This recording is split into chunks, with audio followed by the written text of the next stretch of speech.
네, 안녕하세요. 네, 23년 대비해서 이제 하반기에 접어들었는데 9월달, 10월달, 11월달 이제 3개월밖에 남지 않았잖아요. 그냥 어떻게 준비를 할 건가? 네, 한번 같이 고민을 해봅시다.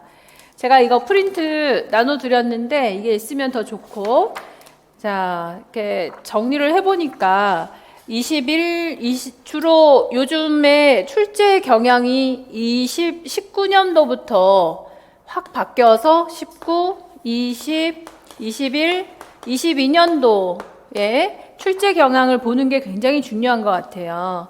그래서 이전에는 뭐 이렇게 증상을 쓰라든지 중재를 쓰라든지 이렇게 출제가 됐는데 19년 이후부터 이런 중재가 왜 필요합니까? 라는 형태의 질문을 많이 하게 되는 것이죠. 네. 그래서 중이염이 생겼어, 아기가. 코를 세게 풀지 마세요. 이전에는 그 코 세게 풀지 않을 것, 이렇게 답이었다면 요즘에는 코를 왜 세게 풀면 안 돼요? 이런 거죠. 유스타키오 간의 구조적인 결함 때문이라는 거, 이런 이제 근거를 제시를 하도록 권고를, 그런 형태의 문제가 많이 출제가 되고 있다라는 거예요. 그래서 오히려 단답형에 가까운 그런 답안, 그렇지만 정확도가 있는 그런 답안을 요하는 경우가 많아서 변별력을 주기가 너무 좋은 그런 문제들. 그래서 정확하게 이해만 하신다면 훨씬 점수가 빠르게 잘 받을 수가 있는 것 같아요. 암기만으로는 해결될 수 없는 상황이 되었다라는 것이죠.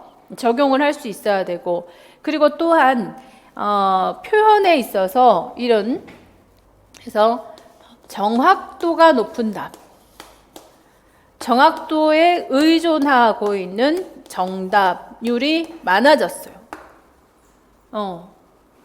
그래서 훨씬 정확한 표현, 그러니까 어떤 의미죠? 라고 묻는 경우, 또는 해석하세요? 라는 그런 질문들을 많이 하게 되는 것이죠. 예를 들어서 상대 위험비가 또는 교차비가 1 이상, 요차비가 얼마죠? 라고 해서 몇 배가 더 높다, 뭐 이렇게 답이 나왔으면 그 의미가 뭐죠? 까지 묻는 거예요. 그래서 몇 배가 더 높다의 의미가 아니라 1보다 높다면 원인일 확률이 훨씬 큰 거죠. 원인일 확신이 있는 거죠. 그런 이제 정확한 의미를 물어보는 그런 질문을 많이 하게 되니까, 거기에 변별력을 많이 주고 있다. 이런 의미에서 19, 20, 21, 22를 이렇게 보니까 대체적으로 제가 처음에 이 표를 넣어놓은 게 지역 같은 경우에는 대체적으로 평균적으로 지역 문제는 8개 정도가 나와요. 6개에서 8개, 많이는 9개. 자, 성인 같은 경우에는 역시 6개에서 8개 정도. 8개가 훨씬 더 많고 지역은 6개 정도가 더 많아요. 자, 아동하고 정신하고 여성하고를 묶어보니까 여기에서도 개수가 9개 정도예요. 그러니까 이게 아동, 정신, 여성은 보통 333 정도 출제가 된다는 거지. 그래서 여러분, 이 지역과 정신, 특히 요즘엔 성인의 질문이 더 많아졌다라고 봐야 되겠죠? 그래서 비중이라고 하는 것을 지역하고 성인, 지역이라 그러면은 여기에 학교 보건하고 학부하고 보건교육하고가 포함되는 개념이니까 굉장히 넓은 범위지 않습니까? 그래서 지역하고 성인이 아무래도 더 주축이 되어 있다라는 거고, 아동 같은 경우와 정신, 여성, 자, 출제 포인트들을 잘 파악하는 게 굉장히 중요하죠. 어느 부위를 좀 더 집중적으로 공부를 해야 되겠다.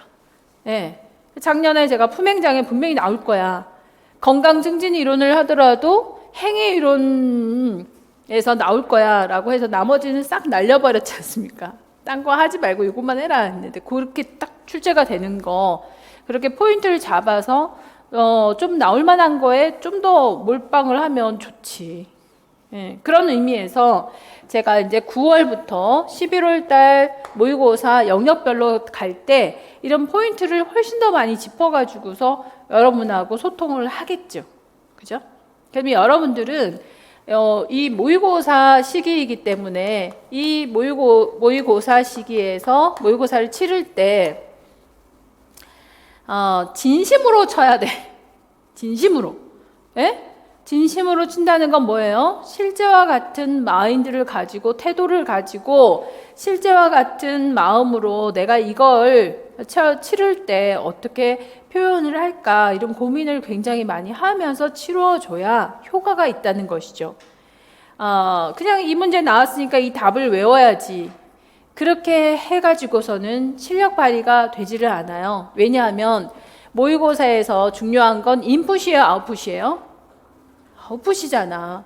지금까지 인풋을 연습을 해왔다면 이 아웃풋 출력을 해야 되는데 이 출력을 하기 위해서는 답안을 쓰는 요령이 필요해요.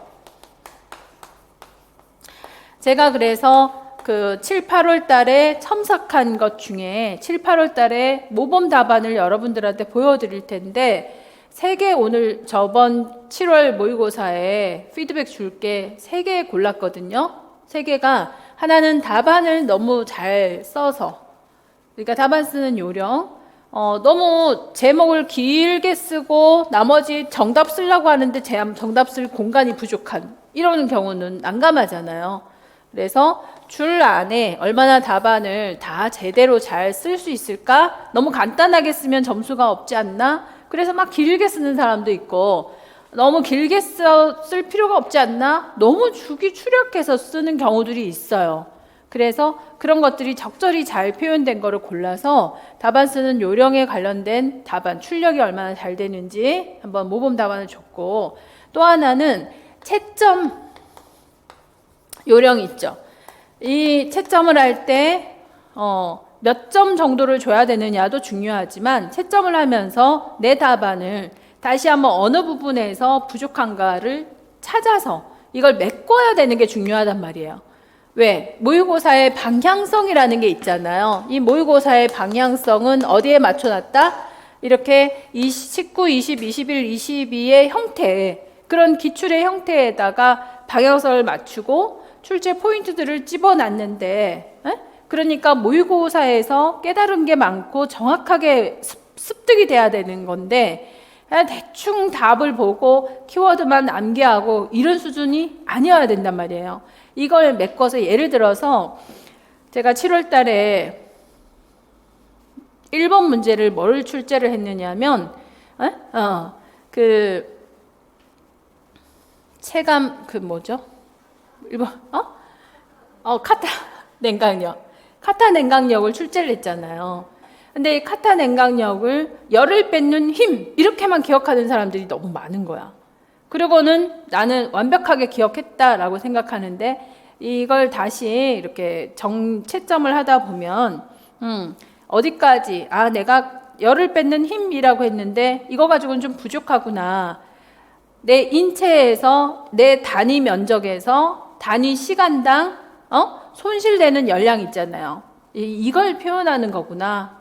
이렇게 표현한 사람은 거의 없었단 말이에요. 인체 표면에 단위 면적당 손실되는 단위 시간당, 단위 면적당, 단위 시간당 손실되는 열량. 이게 제일 정확한 거잖아요. 그죠? 그래서 두루뭉실하게는 인체로부터 열을 뺏는 힘, 이게 맞는데, 틀린 건 아닌데, 좀 부족한 거죠.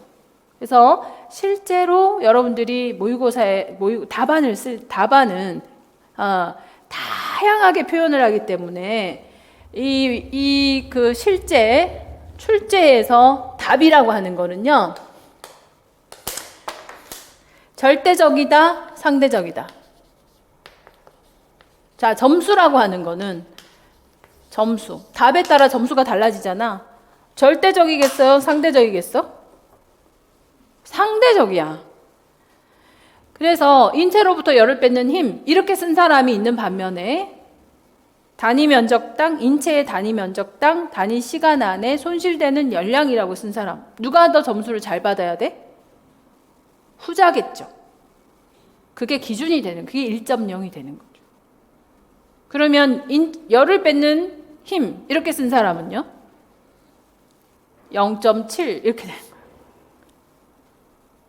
거예요. 나는 1점이라고 생각을 했는데 실제 채점을 하다 보니까 변별을 줘야 되잖아요. 그래서 0.3점 차이로 떨어졌어요. 0.03 차이로 떨어졌어요. 이런 경우가 나오는 거예요. 어디까지를 1점으로 줄 건가?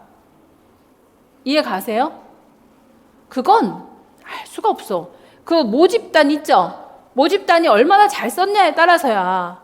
1번이 다 틀렸어. 도대체 카타 냉각력이 뭔지를 몰라가지고 체감 손실이라고 그냥 그냥 체열에 대한 손실 이렇게만 써도 쓴 사람 있네 이러면서 1점을 주는 경우도 있다 없다? 있겠지. 완전히 다 못 썼을 때. 그래서 여러분 이건 점수라고 하는 채점이라고 하는 거는요 진짜 상대적인 거예요. 그래서 내가 어떻게 쓰는 게 남들이 어느 정도까지 쓰겠다라는 수준에서 조금 더 잘 썼을 때 점수가 완전해지는 거죠. 좀 더 완성도 있게 만점 받았을 때. 예? 자, 그리고 7월에 제가 뭐를 또 출제했느냐? R0의 개념을 물었어요. 1.5, 2.0, 2.5 정도 됐다면 이 의미가 뭐냐라고 했을 때 R0의 의미는 R0를 왜 측정합니까? 감염을 처음 봤거든. 이런 감염병은. 이 감염병이 그냥 우리가 걱정해야 되는 건가? 확산. 뭐 걱정할 건 없어요. 소실 이런 거잖아요. 저절로 없어질 건데 왜 걱정을 하겠어? 근데 그래서 첫 감염자가 엄청 중요하죠. 어떻게 될까? 몇 명한테 감염시킬까? 이거 알아보려고. 그래서 지역 내에서 준비를 해야 되는지, 관리를 해야 되는지 말아야 되는지를 알아보려고 R0를 확인하는 거예요. 네?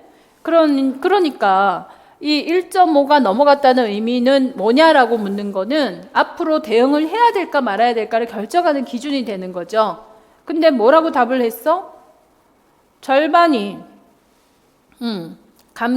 첫 감염자가 다른 타 감염자를 1.5배는 감염시켰다. 이렇게만 표현한 거예요. 그냥 숫자를 다시 한번 표현한 거에 불과한 거죠. 그게 완성된 답인가? 아니에요. 1을 넘어섰기 때문에 이 지역사회에서는 확산이 될 것이다. 여기까지 써야지. 그게 의미지. 그런 거를 그게 19, 20, 21, 22의 방향성이란 말이에요. 그런 의미를 물어보는 게. 제가 수업할 때도 그런 의미를 엄청 강조를 하잖아요. 여기까지 써야 된다. 그렇게 출력한다라고 하는 거는요. 사실 굉장히 세심해야 되거든요. 대강 내가 정답, 모범 답안을 보고 나 다 맞았네, 다 외웠네, 대충 이렇게 쓰면 되겠네. 이게 아니라요. 꼼꼼하게 내 답안지를 확인하면서 채점을 할 때 어디까지 완성을 해야 돼? 내 완성도 있죠. 그러니까 항상 모범 답안지는 그냥 80%에 걸려 있다고 생각하시면 돼요. 여기서 상대적인 점수가 20%를 더 좌우하는 거지. 조금 더 정확하게, 조금 더 꼼꼼하게 어디까지를 쓰면 좋을까를 고민하면서 모의고사에 답안을 써야 되신다는 거예요. 그러니까 진짜 진심으로 답을 써야 돼. 그래야 내가 이 표현을 조금 더 쓸까 말까를 고민을 굉장히 많이 하는데 종이가 부족해.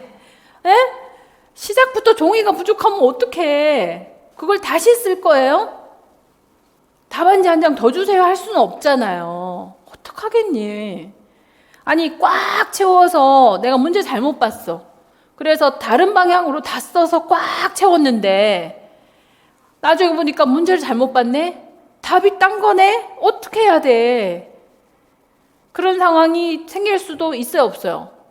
다른 거 옮겨 적는 시간이 부족해서 다른 게 옮겨 적느니 이 문제 하나를 틀리는 게 낫겠다라고 눈물을 머금고 가슴을 쓰라리면서 이 시간이 올 수도 있는 거잖아요. 그래서 답안 쓰는 요령 되게 중요하고 채점 요령 되게 중요한 거예요. 답을 잘 맞췄네 보다도 이 아웃풋 출력은 그런 것에 더 많이 집중되어 있어야 돼요. 그래서 이 줄이 이렇게 있잖아요. 그죠? 줄이 이렇게 있으면 차라리 내가 글씨가 너무 커. 그러면 반 나눠가지고 먼저 쓰고, 에? 그리고 칸 좀 남겨놓고, 여유가 좀 있어야 나중에 이게 다 틀렸으면 이거 다 빨갛게 이거 없애면 되잖아요. 두 줄 긋고, 두 줄 긋고 요 한 칸만 남아도 이걸 깨알같이 나눠가지고 써도 이거는 읽거든요. 이게 안에만 들어가면. 그럴 공간은 마련을 해놓고 쓰셔야지. 답은 알겠는데 칸이 없어. 그런 경우도 많이 생기거든요. 예상하지 못하는 경우를 대비해서. 그래서 그런 요령까지도 다 습득해 두셔야 되고, 채점을 하면서 내 답이 여기까지 들어가야 되는구나. 대강이라고 하는 거를 자꾸 하게 되면 내 최대의 점수는 80%야. 최대의 점수가 60점에 맞춰 놓으면 나의 점수는 보통 48점에서 52점 사이가 나온단 말이에요. 그러면 딱 합격, 불합격 중에 최고 점수 있잖아, 왜? 그 슬픈 상황이 되니까. 그러지 않고 내가 항상 90%에서 100%의 도전, 모의고사만큼이라도 완성도를 목표 놓겠다 이렇게 생각을 하셔야, 그래야 이게 채점을 제대로 해야 90%, 100% 같은 문제가, 비슷한 문제가 나왔을 때 나는 만점을 받을 거다라고 생각을 하게 되는 거죠. 지금 현재 문제 풀이를 하면서도, 문제집을 나가면서도 채점 포인트들을, 지적 포인트들을 찍어 드리잖아요. 그거는 완성 있게 내가 가지고 있고, 그거를 모의고사에서 한 번 더 내가 써보는 거기 때문에 내 답이 완성됐다라는 거를 느낄 때까지 반복 연습하셔야 되는 게 중요한 거예요. 한번 치렀으니까 나 답 알았으니까 제껴, 이게 아니고, 그런 의미에서 이 모의고사를 계속 쳐보는 거죠. 그래서 진행은 영역별 모의고사 9, 10월 달에는요, 지역, 성인, 아동, 모성, 정신을 2달 동안 영역을 나누어 가지고 진행할 거예요. 그렇게 모의고사를 치르니까 무조건 현재 진행형으로 현재 나가는 영역에 집중하신다면 완전히 한 바퀴를 도는 거잖아요. 그죠?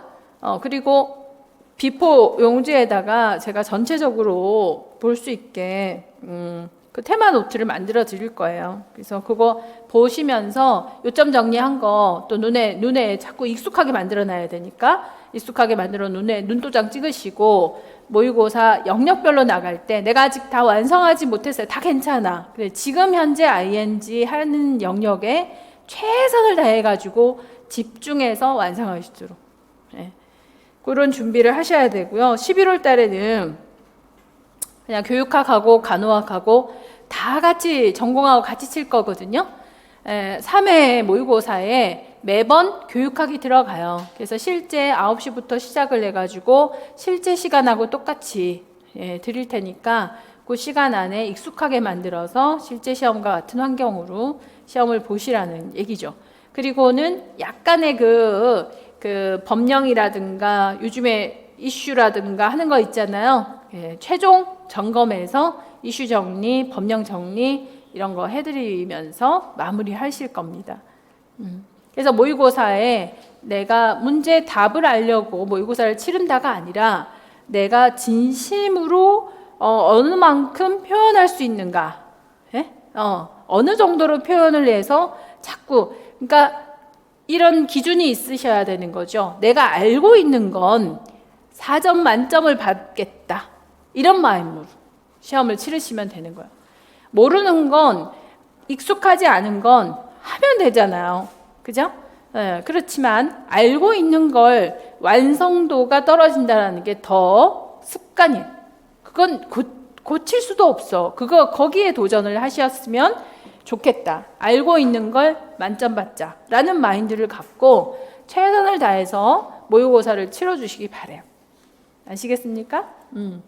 그래, 그럴 거라서 7, 8월 달에 지금 문제풀이 과정을 좀 더 당겨가지고 부추석 전에 마무리를 해드리려고 하고 있습니다.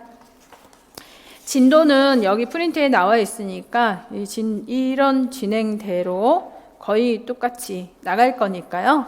진행 상황 보시고 이 영역에 최선을 다하자. 아마 어쩌면 3개월 만에도 가능하지 않을까? 에? 가능해요. 왜냐? 가속도가 붙고 지금까지 익숙하게 만들어 놓은 게 있기 때문에 충분히 가능해요. 제일 포기하고 싶을 때가 언제게? 10월 말, 10월 달. 시간은 많이 지났고 남은 시간은 없는데 내가 이 시간 동안 해놓은 것도 부족한데 남은 짧은 시간에 과연 가능할까? 이런 이제 그 본인에 대한 믿음이 떨어지면서 제일 그때 많이 흔들리거든요. 그렇지 않아요. 지금까지 그래도 공부를 해왔기 때문에 익숙해져 있는 것을 요 시간 동안에 단단하게 마무리를 할 수 있어요. 할 수 있는 시간이거든요. 충분히 할 수 있는 시간이어서 가능합니다. 작년에도 그 9월 달 요 시간 안에 처음 저를 만나가지고 공부하러 오셔갖고 서울에 합격해서 가셨어요. 진짜 여기서 이 시간부터 해도 될까요, 교수님? 이었어요. 예? 그래서 그 테마 노트 있죠, 비포에 그걸 달달달달달 해가지고 시험을 봤는데 조금 쓰는 요령이 조금씩 나아지는 11월 달에 훨씬 좋아지시더라고요. 처음에는 그냥 굵은 글씨로 막 키워드만 써가지고 내니까 채점이 별로 만족하지 못한 답안으로, 그래서 성격이 되게 장형이시구나 막 이렇게 생각을 하면서, 그래서 좀 더 근거도 좀 쓰고 정답 점수를 좀 더 많이 받을 수 있게 좀 써봐라 막 이렇게 직강이셨으니까 제가 그런 거를 이제 받으렸던 기억이 나는데 갈수록 좋아지시더라고요. 그러니까 키워드 암기하는 거는 영역에 집중하니까 자꾸 쌓이잖아요, 그죠? 마지막 시험 보고 서울에 합격하셨어요. 잘했다 1번, 재수없다 2번. 가능하다고요. 가능하다고. 그러니까 그 시간을 헛되이 정서 대처에다가 시간 소모하지 마시고 문제 대처로 전략을 세워서 이렇게 부족한 건 채우고 요령을 좀 더 늘리고 이러면서 좀 더 집중하시면 돼요. 살얼음 걷듯이 가셔야 됩니다. 한시도 느슨하게 하거나 불안하다고 시간 소모하지 마시고 되겠지, 그렇게 되겠지. 그렇지만 또 다지면서 하루 종일 앉아 있어야지. 그냥 그러면서 버텨보세요. 포기하지만 않으면 어쩌면 요 짧은 시간 안에서도 충분히 결실을 맺을 수 있다. 저는 그렇게 생각해요. 한두 번 해봤겠어? 9월부터 공부해가지고서 합격한 사례가 한두 번 해봤겠냐고. 그것도 가능하더라 이거예요. 포기만 하지 마세요. 끝까지 가시면 해낼 수 있어요. 많이 뽑아주잖아. 이렇게 좋은 기회가 또 언제 있겠습니까? 그죠? 기대하시고요. 몇 명을 뽑든지 흔들리지 마시고 끝까지 가시면 돼요. 끝까지 가는 사람들 많지 않습니다. 그러니까 할 수 있어요. 해봅시다. 네, 화이팅! 수고하셨습니다. 네.